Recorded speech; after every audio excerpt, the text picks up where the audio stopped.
വന്ദേ ഗുരുപരമ്പരാം. കൃഷ്ണോ രക്ഷതു മാം ചരാചര ഗുരു കൃഷ്ണം നമസ്യേ സദാ. കൃഷ്ണേനൈവ സുരക്ഷിതോഹമസകൃത് കൃഷ്ണായ ദത്തം മന. കൃഷ്ണാദേവ സമുദ്ഭവോ മമ വിഭോ കൃഷ്ണസ്യ ദാസോസ്മ്യഹം. കൃഷ്ണേ ഭക്തിരജഞ്ജലസ്തു ഭഗവൻ ഹേ കൃഷ്ണ തുഭ്യം നമ. സജ്ജനങ്ങൾക്ക് നമസ്കാരം. കടമേരി പാലേരി ശ്രീകൃഷ്ണ ക്ഷേത്രം നടത്തുന്ന ഒരു പ്രവർത്തനത്തിന്റെ ഭാഗമായി ശ്രീകൃഷ്ണ കഥയിലെ സൗന്ദര്യാത്മകത എന്ന വിഷയത്തെപ്പറ്റി സജ്ജന സമക്ഷം കുറച്ചു കാര്യങ്ങൾ പറയാൻ വേണ്ടി ആഗ്രഹിക്കുകയാണ്. കടമേരി പാലേരി ശ്രീകൃഷ്ണ ക്ഷേത്ര ഭക്തജന സംഘം നടത്തുന്ന ഈ സദുദ്യമം മഹത്തരം തന്നെയാണ്.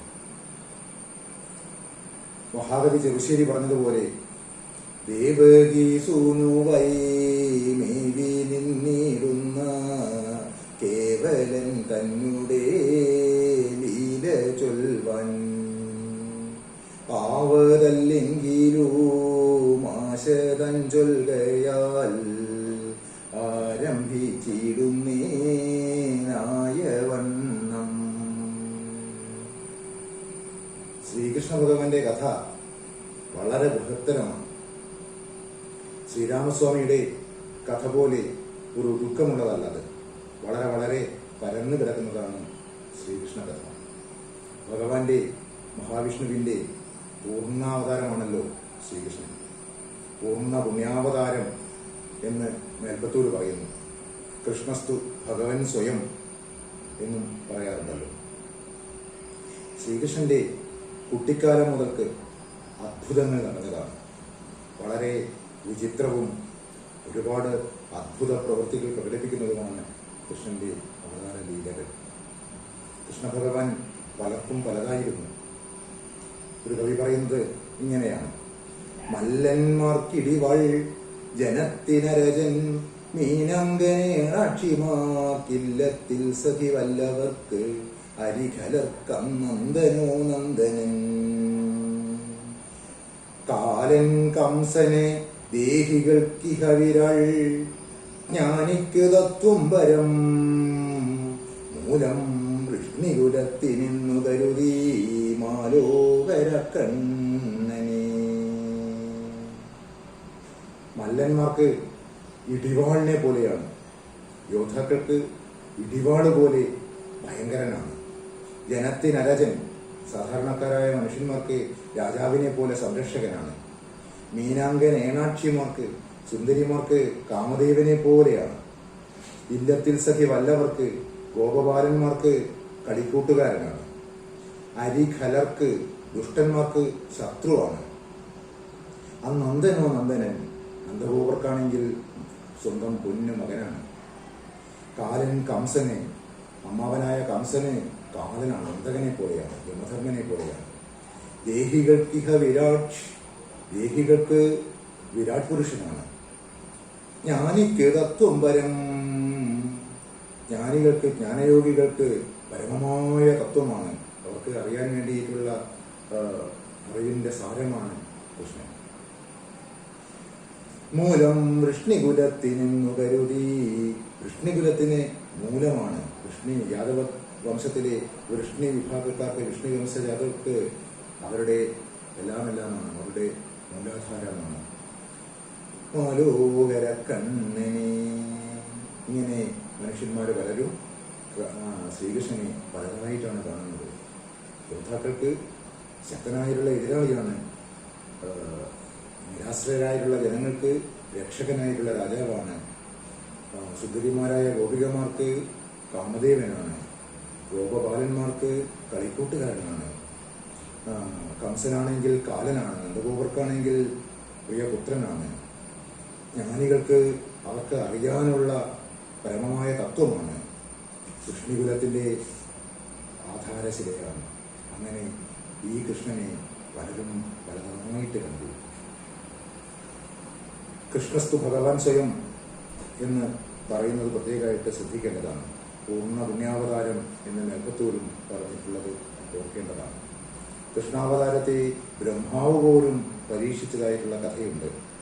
അന്യാവതാര നികരേഷ് അനിരീക്ഷിതം തേ ഭൂമാതിരേകം അഭിവീക്ഷ്യതാർഹമുക്ഷി ബ്രഹ്മ പരീക്ഷിരുമന എന്ന് നെൽപ്പത്തൂർ പറയുന്നു.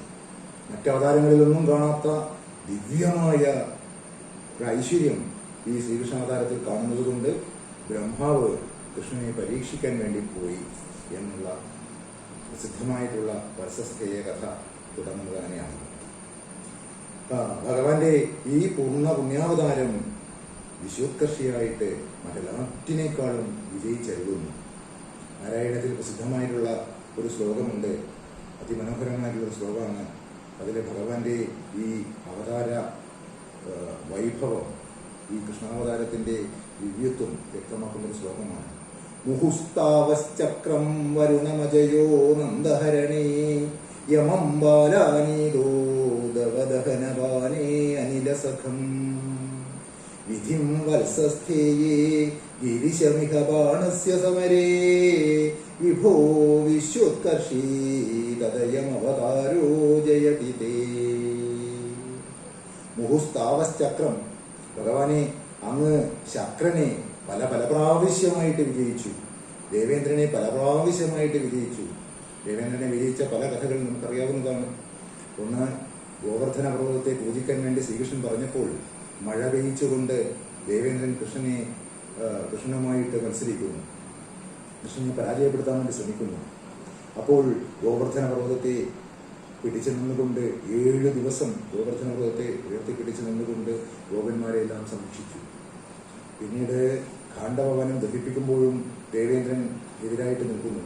ആ സമയത്ത് അർജുനനെ ശ്രീകൃഷ്ണൻ സഹായിച്ചു കൊടുക്കുന്നു.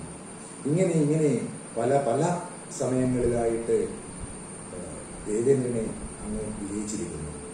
വരുണമജയോ നന്ദഹരണി, നന്ദഗോപരെ അപഹരിച്ച സമയത്ത് വരുണനെയും അങ്ങ് ജയിച്ചു. നന്ദഗോപരെ നദിയിലേക്ക് ആണ്ടുപോകുന്നതും അങ്ങനെ നന്ദഗോപരെ കാണാതാകുന്നതും ശ്രീകൃഷ്ണനെ അന്വേഷിച്ച് വരുണാലയത്തിൽ ചെല്ലുന്നതും അങ്ങനെ അവിടെ നിന്ന് നന്ദഗോപരെ തിരിച്ചു കൊണ്ടുവരുന്നതും ആയിട്ടുള്ള കഥയുണ്ടല്ലോ.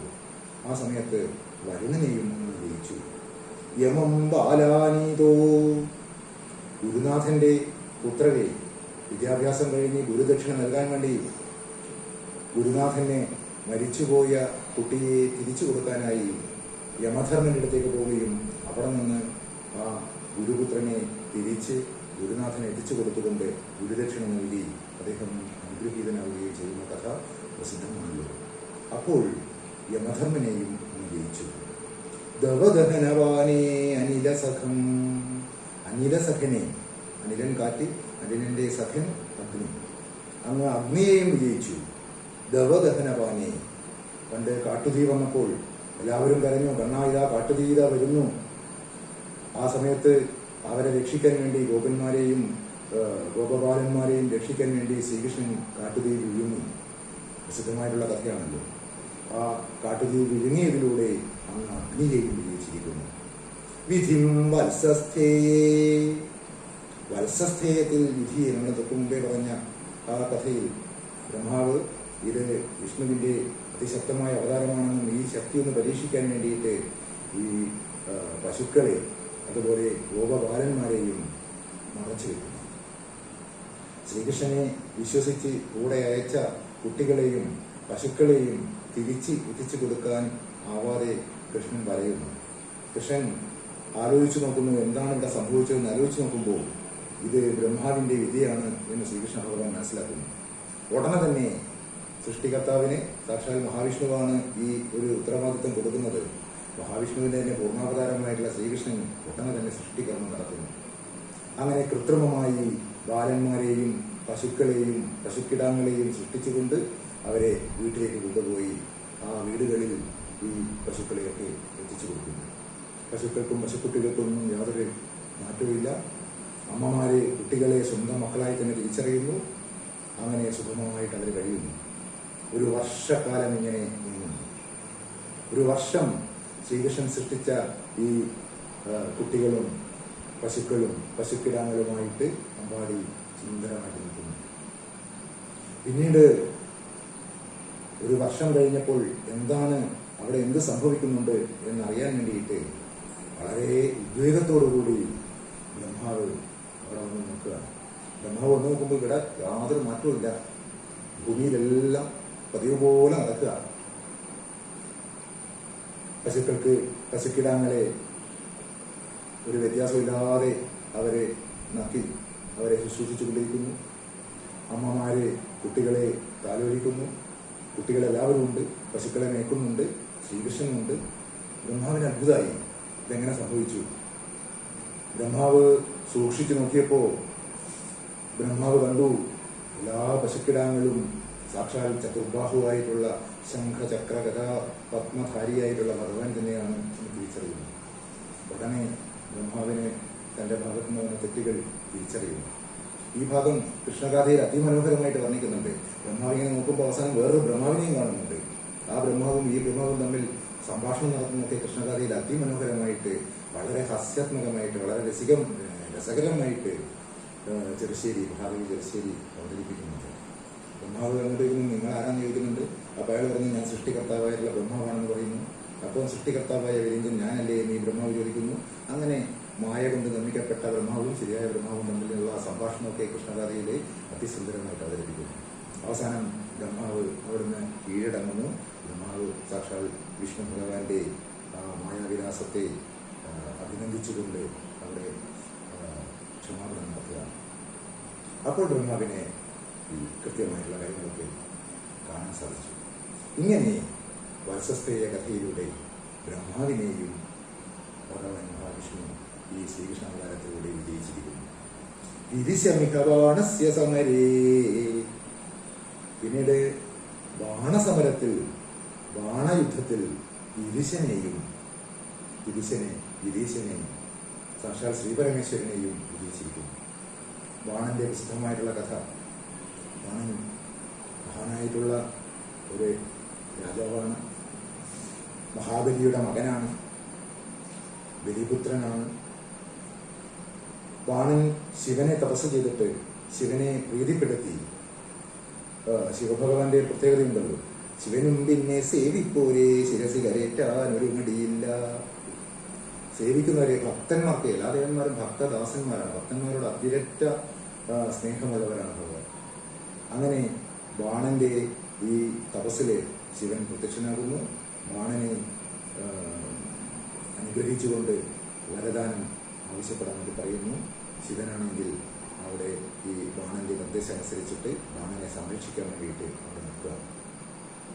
ഈ സമയത്താണ് ബാണന്റെ പുത്രിയായ ഉഷ, ബാണപുത്രിയായിട്ടുള്ള ഉഷ ഈ അനിരുദ്ധനെ വിവാഹം കഴിക്കാൻ വേണ്ടിയിട്ട് ആഗ്രഹിക്കുന്നു.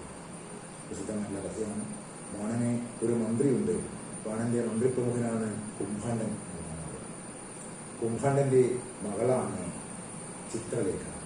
ചിത്രലേഖ ഭയങ്കര മന്ത്രവാദിനിയാണ്. ചിത്രങ്ങൾ വരയ്ക്കാൻ അപാരമായ കഴിവുണ്ട്. മന്ത്രവിശാരദിയാണ്. അങ്ങനെ ഈ ചിത്രലേഖ അനിരുദ്ധനെ അവിടെ എത്തിച്ചു കൊടുക്കുന്നു. അനിരുദ്ധനെ ഉഷയുടെ കൂടെ എത്തിച്ചു കൊടുത്തപ്പോൾ ഇങ്ങനെ ഒരു കന്യാഗൃഹത്തിൽ അപരനായ ഒരു രാജകുമാരനുണ്ട് എന്ന് രാജാവ് ഭടന്മാരിൽ നിന്നും അറിയുന്നു. രാജാവ് മായാരണത്തിലൂടെ അനിരുദ്ധനെ ബന്ധനസ്ഥനാക്കുന്നു. അപ്പോൾ അനിരുദ്ധനെ കാണാതെ പ്രദ്യുമ്നനും അതേപോലെ രതീദേവിയൊക്കെ സങ്കടവിവശരാകുന്നു. അവർ കൃഷ്ണനോട് കാര്യം പറയുന്നു.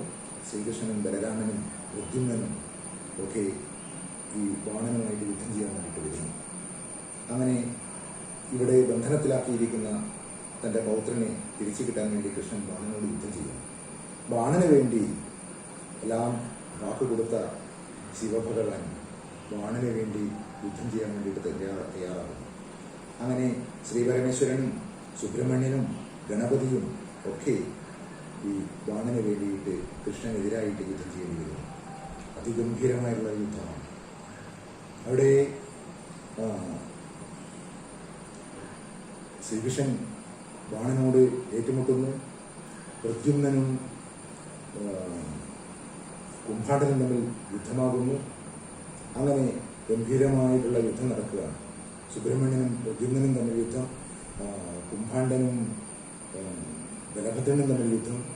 അങ്ങനെ അതിഗംഭീരമായിട്ട് യുദ്ധം നടക്കുകയാണ്. ഗണപതിയുടെയൊക്കെ ശബ്ദം അവിടെ അങ്ങനെ കേൾക്കുന്നുണ്ട് എന്നൊക്കെ കഥകളിൽ പറയുന്നു. അതിഗംഭീരമായ യുദ്ധം നടന്നു. അവസാനം അവിടെ ശ്രീകൃഷ്ണപക്ഷം ജയിക്കുകയാണ്. അസുരസേനയും ദേവസേനയും ഒരുമിച്ച് യുദ്ധം ചെയ്തിട്ടും ഈ കൃഷ്ണന്റെ യാദവ സൈന്യത്തെ കീഴ്പ്പെടുത്താൻ സാധിക്കുന്നില്ല. കാരണം സുബ്രഹ്മണ്യൻ സേനാനായകനാണ്, ബാണന്റെ അസുര സൈന്യവുമുണ്ട്. ഈ സൈന്യം മുഴുവൻ യുദ്ധം ചെയ്തിട്ടും കൃഷ്ണന്റെ നേതൃത്വത്തിലുള്ള യാദവ സൈന്യത്തോട് ശ്രീകൃഷ്ണൻ, ബലരാമൻ, പ്രദ്യുമ്നൻ തുടങ്ങിയിട്ടുള്ള മഹായുദ്ധാക്കളോട് വിജയം കഴിക്കാൻ സാധിക്കുന്നില്ല. അവർ പരാജയപ്പെടുന്നു. അവസാനം അവിടെ ഒരു ശിവജ്വരം വരികയാണ്. ശിവന്റെ ശക്തിയിൽ നിന്ന് ഒരു വലിയൊരു ജ്വരം വന്നിട്ട് അവിടെട്ടാകെ ഈ യാദവ സൈനികരെ വിഷമിപ്പിക്കുകയാണ്. ഇത് കണ്ടറിഞ്ഞ ശ്രീകൃഷ്ണൻ തിരിച്ചങ്ങോട്ടേക്ക് വിഷ്ണുജ്വരം തൊടുത്തുവിടുന്നു. വിഷ്ണുജ്വരം വന്നപ്പോൾ ശിവജ്വരം കീഴടങ്ങി ശിവന്റെ കൽക്കൽ പ്രണമിക്കുന്നു. അവസാനം ശ്രീകൃഷ്ണൻ സുദർശന ചക്രം ഉപയോഗിച്ചുകൊണ്ട് ഈ ബാണന്റെ 1000 കൈകളും അരിഞ്ഞു മാറ്റുകയാണ്. അപ്പോൾ ശ്രീ പരമേശ്വരൻ കൃഷ്ണന്റെ അടുത്ത് വന്ന് നമ്മളെ രണ്ടുപേരെയും പൂജിക്കാനായി അവന് 4 കൈകൾ കൊടുക്കണം എന്ന് ശിവൻ പറഞ്ഞതനുസരിച്ച് ശ്രീകൃഷ്ണൻ ബാണന് 4 കൈകളും തിരിച്ചു കൊടുക്കും. 4 കൈകളോടുകൂടി ബാണനെ ജീവിക്കാൻ അനുവദിക്കുന്നു.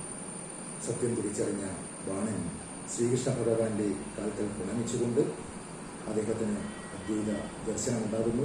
ശിവൻ വിഷ്ണുവും രണ്ടല്ല എന്ന് തന്നെയാണ് എന്നുള്ള അദ്വൈത യൂസം ഉണ്ടാകുന്നു. വിഷ്ണുവിനെയും പൂജിക്കാൻ തുടങ്ങുന്നു. അങ്ങനെ കൃഷ്ണഭക്തനായിട്ട് ബാണൻ മാറുന്നു. സന്തോഷത്തോടുകൂടി ബാണന്റെ പുത്രിയായ ഉഷയെ ശ്രീകൃഷ്ണന്റെ മകനായ അനിരുദ്ധനെ വിവാഹം ചെയ്ത് ശ്രീകൃഷ്ണന്റെ കൂടെ ഈ ദ്വാരകയിലേക്ക് അയക്കുന്നു. അപ്പോൾ അതാണ് പറഞ്ഞത്, ഇവിടെ ബാണസ്യ സമരത്തിൽ, ബാണയുദ്ധത്തിൽ ഈ ശ്രീപരമേശ്വരനെയും അങ്ങ് വിജയിച്ചിരിക്കുന്നു. വിഭോ വിശ്വോത്കർഷീ തദയമവതാരോ ജയതി തേ. അല്ലയോ ഭഗവാനെ, അങ്ങയുടെ ഈ അവതാരം വിശ്വോത്കർഷിയായി എല്ലാറ്റിനും മുകളിലായി വിജയിച്ചരുളുന്നു. മുഹുസ്താവശ്ചക്രം വരുണമജയോ നന്ദഹരണേ യമം ബാലാനീതോ ദവദഹനവാനേ അനലസഖം വിധിം വത്സസ്തേയേ ഗിരിശമിഹ ബാണസ്യ സമരേ വിഭോ വിശ്വോത്കർഷീ തദയമവതാരോ ജയതി തേ.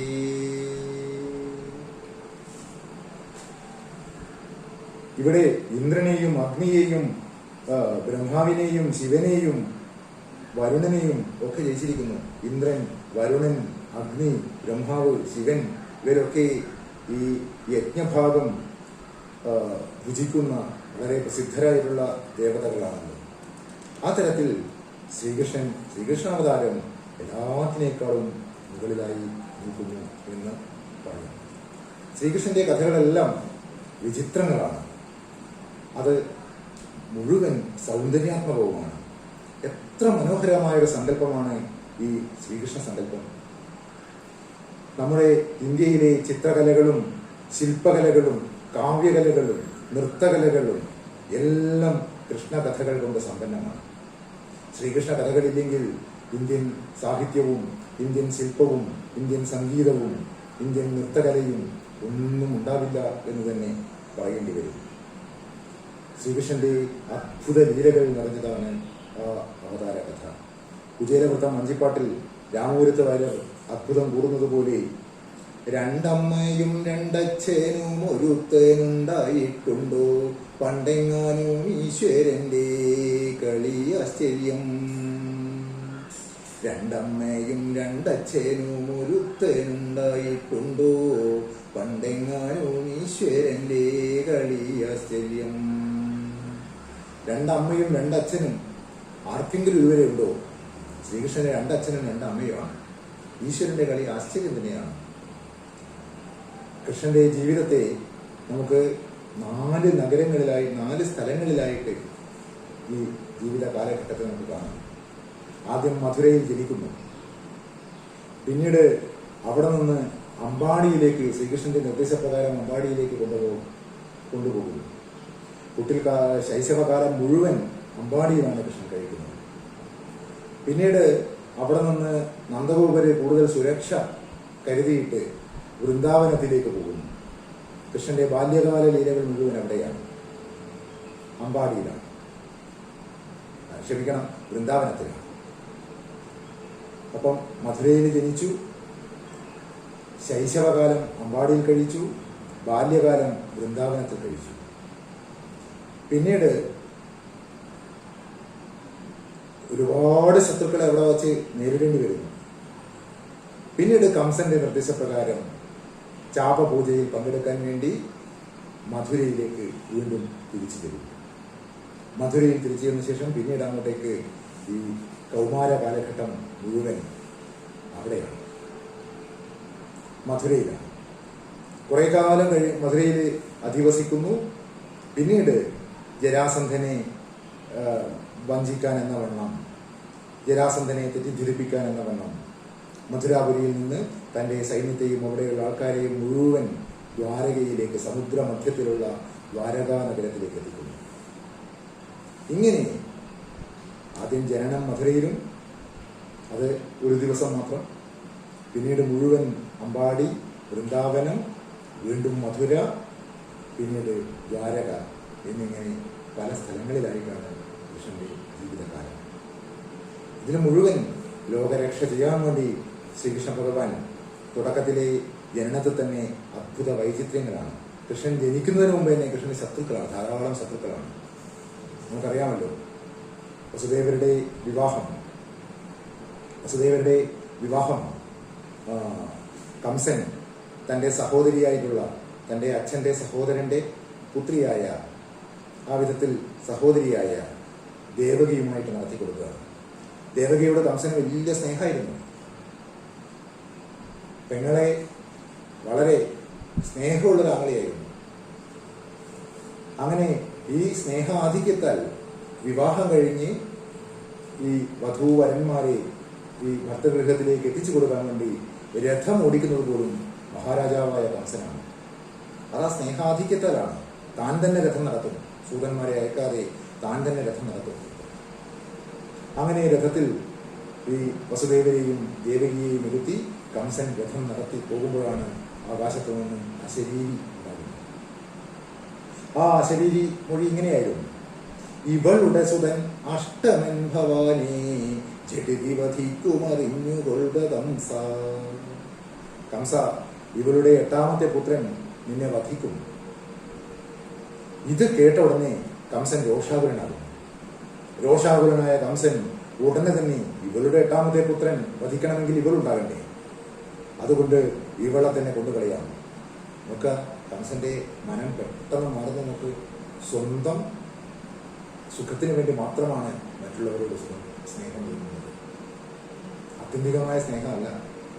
തനിക്ക് ആപത്ത് പറ്റുന്നു എന്ന് തോന്നുമ്പോൾ ഉടനെ സഹോദരിയോടുള്ള സ്നേഹമെല്ലാം മറന്ന് അവളെ അവിടെ വെച്ച് തന്നെ വെട്ടി കൊല്ലാൻ വേണ്ടിയിട്ട് ശ്രമിക്കുക. അപ്പോഴാണ് വസുദേവര് പറയുന്നത്, ഈ സ്ത്രീവധം അങ്ങയുടെ കീർത്തിക്ക് ഒരിക്കലും ചേരുന്നതല്ല, അങ്ങക്ക് ദുഷ്കീർത്തി ഉണ്ടാക്കുന്നതാണ്. അതുകൊണ്ട് ഇവളെ ഒഴിവാക്കി തരണം. അതിന് പകരമായി ഇവൾക്കുണ്ടാകുന്ന എല്ലാ കുട്ടികളെയും അങ്ങേക്ക് കാഴ്ചവെക്കാം. അപ്പോൾ കംസനോട് സമ്മതിക്കും. അങ്ങനെ വസുദേവരും ദേവകിയും സുഖമായി ജീവിക്കുന്നു. അവർക്ക് ഒരു ഉണ്ണി പിറക്കുന്നു. ആ കുട്ടിയെ വാക്ക് സത്യത്തിൽ വിശ്വസിക്കുന്ന, വാക്ക് തെറ്റിക്കരുത് എന്ന് ഉത്തമ ബോധ്യമുള്ള മഹാത്മാവായ വസുദേവര് താൻ പറഞ്ഞ വാക്കുപ്രകാരം ആ കുട്ടിയെ കംസൻ മുമ്പിലേക്ക് എത്തിക്കുന്നു. കംസൻ ആദ്യം ആ കുട്ടിയെ തിരിച്ചയച്ചു കൊടുക്കുകയാണ് ചെയ്യുന്നത്. ഇവനല്ലല്ലോ, 8ാമത്തെ കുട്ടിയല്ലേ, 8ാമത്തെ കുട്ടിയെ ഞാൻ നോക്കിക്കൊള്ളാം എന്നുള്ള ഭാവത്തിൽ ഈ കുട്ടിയെ തിരിച്ചയച്ചു കൊടുക്കുന്നു. അങ്ങനെ അപ്പോൾ നാരദൻ വന്നിട്ട് ഈ കാര്യം ദേവന്മാരുടെ മായയെ പറ്റിയിട്ടൊക്കെ കംസനോട് അവതരിപ്പിച്ചു കൊടുത്തപ്പോൾ കംസൻ ആ കുട്ടിയെ കൊണ്ടുവന്ന് അടിച്ചു കൊല്ലുകയാണ്. ഇങ്ങനെ 6 പുത്രന്മാരെ, ദേവകി വസുദേവന്മാർക്കുണ്ടായ 6 പുത്രന്മാരെ വധിച്ചു കൊല്ലുന്നു. ഈ സമയത്താണ് ഭഗവാൻ ഭൂമിയിലേക്ക് അവതരിക്കാൻ വേണ്ടി അവസരം കാണുന്നത്. ഭഗവാന്റെ കൂടെ ബലഭദ്രനും ജനിക്കുന്നുണ്ട്. ബലഭദ്രൻ സാക്ഷാൽ ശ്രീയനന്ദന്റെ അവതാരമാണ്. കഴിഞ്ഞ ജന്മത്തിൽ ശ്രീയനന്ദൻ ലക്ഷ്മണനായിട്ട് ഭഗവാൻ ശ്രീരാമ അവതാരം എടുത്തപ്പോൾ ലക്ഷ്മണനായി, അനുജനായി ഒരുപാട് കഷ്ടപ്പാടുകൾ സഹിച്ചതിനാൽ തനിക്ക് ബഹുമാന്യമായ സ്ഥാനത്ത് നിർത്തിക്കൊണ്ട് ജ്യേഷ്ഠനായി അവതരിക്കാൻ വേണ്ടി ഭഗവാൻ അനുഗ്രഹിക്കുകയാണ്. അങ്ങനെ ബലഭദ്രൻ ജ്യേഷ്ഠനായി, ശ്രീകൃഷ്ണന്റെ ജ്യേഷ്ഠനായി ഭൂമിയിൽ അവതാരമെടുക്കാൻ വേണ്ടി തയ്യാറാവുകയാണ്. ആ അനന്താംശം ദേവകീ ഗർഭത്തിൽ ഉദ്ഭവിക്കുന്നു. പക്ഷേ കുടിലകർമ്മ പ്രക്രിയ സുപ്രവീണയായ സാക്ഷാൽ മായാദേവി ആ ദേവകീ ജഠരത്തിലുള്ള അനന്താംശത്തെ എടുത്ത് രോഹിണി ജഠരത്തിലേക്ക് എത്തിക്കുന്നു. അങ്ങനെ ദേവകിക്ക് ഗർഭമലസി എന്നുള്ള വാർത്തയും ഇതോടൊപ്പം രോഹിണി ഗർഭവതിയാണ് എന്നുള്ള വാർത്തയും അവിടെയെല്ലാം പരക്കുന്നു. രോഹിണി വസുദേവരുടെ മറ്റൊരു പത്നിയാണ്. കംസനെ ഭയന്ന് ഈ രോഹിണിയെ ബന്ധുവായ നന്ദഗോപരുടെ കൂടെ ആണ് വസുദേവരെ താമസിപ്പിക്കുന്നത്. മാത്രമല്ല ഈ വസുദേവരും ദേവകിയും കംസന്റെ കാരാഗൃഹത്തിലുമായി കഴിഞ്ഞിരുന്നു. അങ്ങനെ ദേവകിക്ക് ഗർഭമലസി എന്നുള്ള വാർത്ത അവിടെ പരന്നു. അപ്പുറത്ത് രോഹിണിക്ക് ഒരു ഇന്ന് പിറക്കുകയും ചെയ്തിരിക്കുന്നു. പിന്നെയാണ് വളരെ പ്രസിദ്ധമായ 8ാമത്തെ പുത്രന്റെ ജനനം. ഭഗവാൻ ഭൂമിയിൽ അവതരിക്കാൻ പോവുകയാണ്. അതിഘോരമായ രാത്രി സമയത്ത്, ഘോരമായി മഴ പൊഴിയുന്ന സമയത്ത് ഭഗവാൻ ആ തുറുങ്കറയിൽ, ആ കൽത്തുറുങ്കിനകത്ത് അവതാരമെടുക്കുന്നു. അത്ഭുതകരമായിട്ടാണ് പിന്നീടുള്ള കാര്യങ്ങളെല്ലാം സംഭവിക്കുന്നത്. അവിടെ പിറന്നു വീണ ശിശു അച്ഛനമ്മമാർക്ക് തൻ്റെ വിഷ്ണു രൂപം കാണിച്ചു കൊടുക്കുക. ചതുർബാഹുവായ ഭഗവാന്റെ രൂപം അവർക്ക് കാട്ടിക്കൊടുക്കുന്നു. സ്തുതിച്ച വസുദേവരോടും ദേവകിയോടും മഹാവിഷ്ണു ഭഗവാൻ കാര്യങ്ങളൊക്കെ പറയുന്നു. ഈ സമയത്ത് അമ്പാടിയിൽ നന്ദഗോപർക്കും യശോദയ്ക്കും ഒരു മകള് ജനിച്ചിട്ടുണ്ട്. ആ മകള് സാക്ഷാൽ മായാദേവിയാണ്. അവിടെ കൊണ്ടുപോയി എന്നെ കിടത്തി ആ പെൺകുട്ടിയെ നിങ്ങൾ എടുത്തുകൊണ്ടുവരണം. ഈ സമയത്ത് വസുദേവരുടെ കൈകളിലുള്ള ശൃംഖലകളെല്ലാം ശിഥിലമാകുന്നു. കാരാഗൃഹം തുറക്കപ്പെടുന്നു. മുഴുവൻ അത്ഭുതങ്ങളാണ്. ഈ കുട്ടിയെയും എടുത്ത് വസുദേവര് അമ്പാടിയിലേക്ക് പോവാണ്. അപ്പോൾ നദി വഴിയൊരുക്കി കൊടുക്കുന്നു. മഴ പൊഴിയുമ്പോൾ ശ്രീനന്ദൻ കുടപിടിച്ചു കൊടുക്കുന്നു. അങ്ങനെ വസുദേവര് അവിടെയുള്ള കാരാഗൃഹ ദ്വാരപാലകന്മാരൊന്നും പറയുന്നില്ല, അവരെല്ലാം നിദ്രയിലാണ്. ആ സമയത്ത് വസുദേവര് ഈ കുഞ്ഞിനെയും എടുത്ത് അമ്പാടിയിലെത്തുന്നു. അമ്പാടിയിൽ ക്ഷീണിച്ച് ഉറങ്ങിക്കിടക്കുന്ന യശോദയുടെ അടുത്ത് കൊണ്ടുപോയി കൃഷ്ണനെ കിടത്തുന്നു. യശോദ അവിടെ പ്രസവിച്ച് കിടക്കുന്ന ആ കുഞ്ഞിനെ, ആ പെൺകുഞ്ഞിനെ വസുദേവരെടുത്ത് തൻ്റെ കാരാഗൃഹത്തിലേക്ക് എത്തുന്നു. കാരാഗൃഹത്തിലെത്തിയ പാടെ എല്ലാം പൂർവ്വസ്ഥിതിയിലാകുന്നു. കാരാഗൃഹമെല്ലാം ബന്ധിക്കപ്പെടുന്നു. ശൃംഖലകൾ കൈകളിൽ ബന്ധിതമാകുന്നു. കുഞ്ഞ് പെട്ടെന്ന് കരയുന്നു. ദ്വാരപാലകന്മാർ കാര്യമറിയുന്നു. കംസനെ വിവരമറിയിക്കുന്നു. കംസൻ ഓടിയെത്തുന്നു. തൻ്റെ ഏറ്റവും വലിയ ശത്രുവാണല്ലോ 8ാമത്തെ പുത്രൻ. പക്ഷേ ഇവിടെ വന്ന് നോക്കുമ്പോൾ പുത്രിയാണ്. കംസന് ചെറിയൊരു സംശയമാണ്. എന്നാലും പുത്രിയാണെങ്കിലും ചിലപ്പോൾ എന്തോ മായ ഉണ്ടായിരിക്കാം എന്ന് കരുതി ഈ കുട്ടിയെ കൊണ്ടുകളയാൻ വേണ്ടി കാല് പിടിച്ച് അടിച്ചു കൊല്ലാൻ വേണ്ടിയിട്ട് കംസൻ എടുക്കുന്നു. പെട്ടെന്ന് കംസന്റെ പിടിയിൽ നിന്ന് ആ കുഞ്ഞ് ഉയർന്നുപോയി ആകാശത്ത് വളരെ ദിവ്യരൂപിണിയായി 4-8 കൈകളിൽ ഉജ്ജ്വലിക്കും ശൂരാദി നാനായുധ ഭാസമാന മൂർത്തിയ മനോജ്ഞ മുനിസേവ്യമായ അങ്ങനെയുള്ള കാർത്യായനി ദേവി, മുനികളാൽ സേവിക്കപ്പെടുന്ന മനോജ്ഞമായ മൂർത്തിക്ക് ഉടമയായിട്ടുള്ള 4-8 കൈകളിൽ ശൂലം മുതലായ പലവിധത്തിലുള്ള ആയുധങ്ങൾ നിറഞ്ഞു നിൽക്കുന്ന ആ കാർത്യായനി ദേവി കംസനോട് ഇങ്ങനെ പറയുന്നു: അരേ ദുരാചാര നൃശംസ കംസ, പരാക്രമം സ്ത്രീകളിലല്ല വേണ്ടോ. താന്തകൻ ഭൂമിതലേ ജനിച്ചു, ജലേന സർവത്ര തിരഞ്ഞുകൊള്ളുക.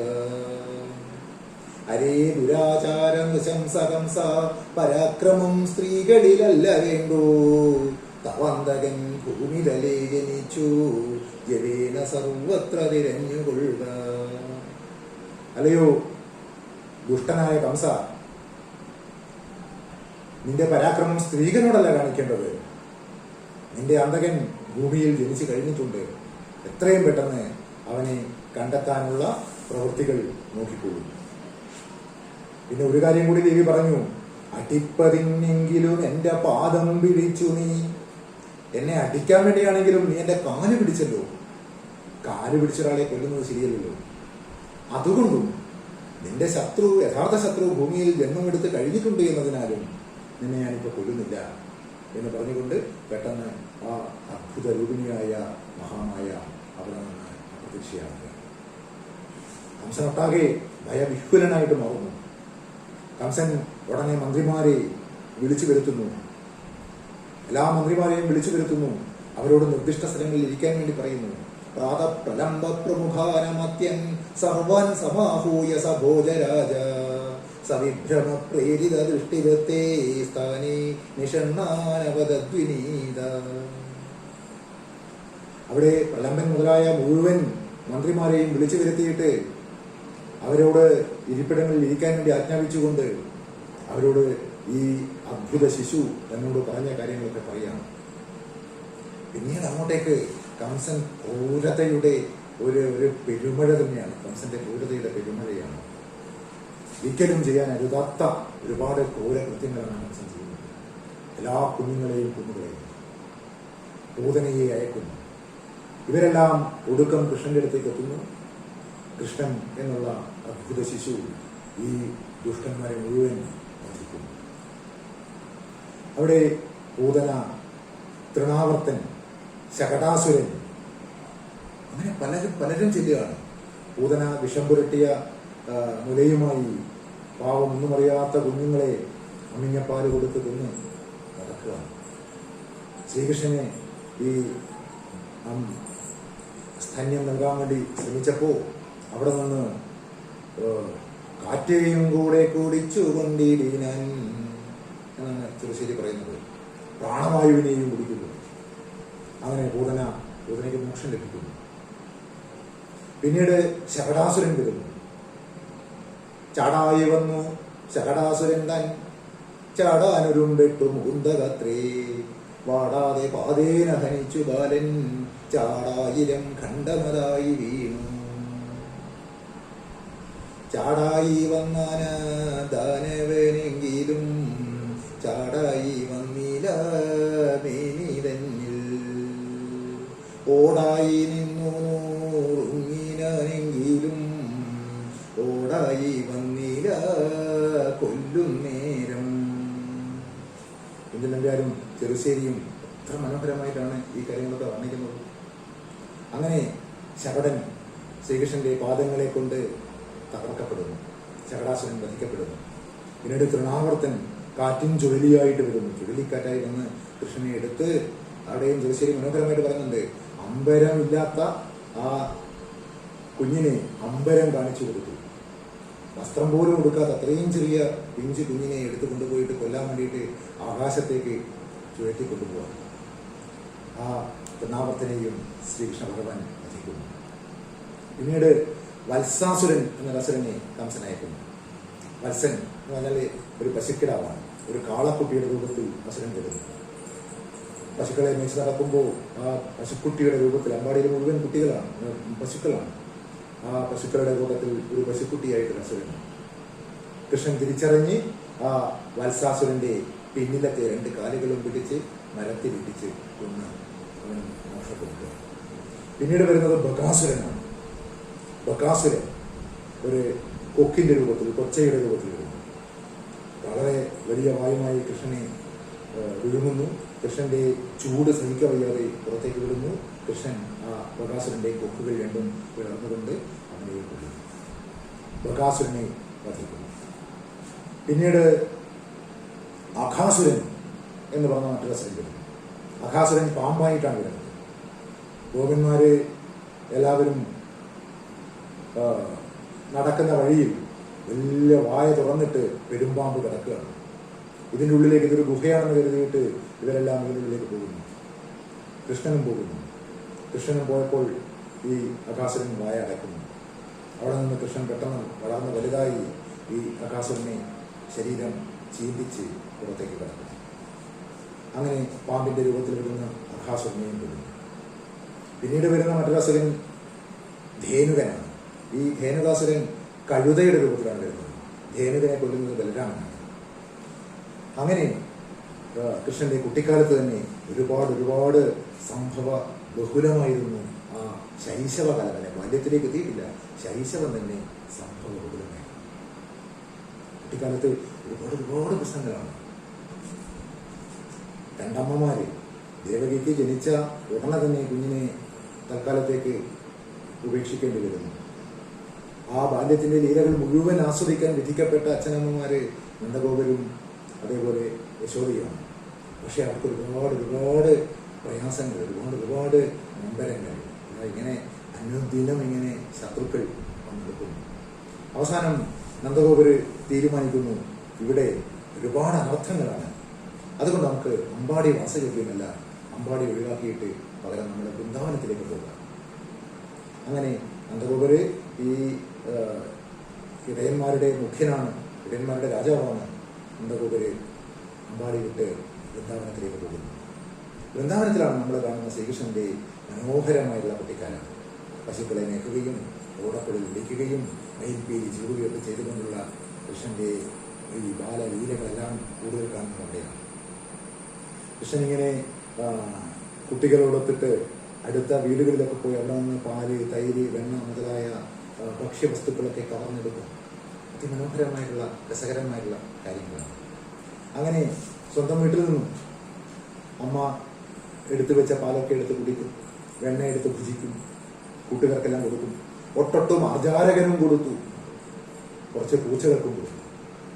അങ്ങനെ പൂച്ചകൾക്കും കുട്ടികൾക്കും ഒക്കെ കൊടുത്തുകൊണ്ട് ഈ വെണ്ണയൊക്കെ എടുത്ത് കഴിക്കുകയാണ്. അതിൻ്റെ കുറേ കുസൃതി തരങ്ങളുണ്ട്, മനോഹരമല്ല. കൃഷ്ണന്റെ കഥ നമുക്ക് അത്രയും സുന്ദരമായി മാറുന്നതെന്ന് വെച്ചാൽ ഒരുപക്ഷെ ലോക ചരിത്രത്തിൽ തന്നെ ഒരു വീരനായകന്റെ കുട്ടിക്കാലം ഇത്രയധികം വർണ്ണിക്കപ്പെട്ടിട്ടുണ്ടാവില്ല.